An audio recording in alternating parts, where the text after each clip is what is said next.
Welcome to the Slop Temple. We pray this video helps. You already have the file open, so start by selecting the rows you want to change. You can click a single row header, Control plus click non-adjacent rows, or Shift plus click to grab a range. Once selected, press Alt plus H, O, R to open row height, or right-click and choose row height. This is faster than dragging when you need exact numbers.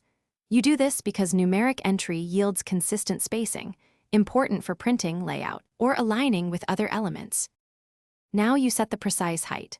Type the exact point value in the row height box and press Enter. This ensures identical rows across the sheet. Once done, make sure wrap text is accounted for by using Format Right Arrow Auto Fit Row Height if content varies. Auto Fit measures text and adjusts accordingly.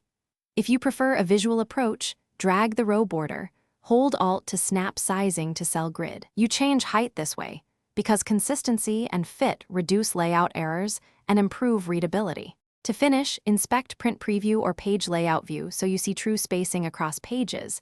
That verifies proportional heights. If rows contain merged cells, set their heights manually. Auto Fit won't adjust merged ranges correctly. Once done, save a version copy. If something goes wrong, like Auto Fit not resizing, make sure text wrapping isn't preventing adjustment. Replace wrapping with manual line breaks or slightly reduce font size, and then reapply the desired height. This resolves most fit issues. Thanks for watching. Consider subscribing if we helped you.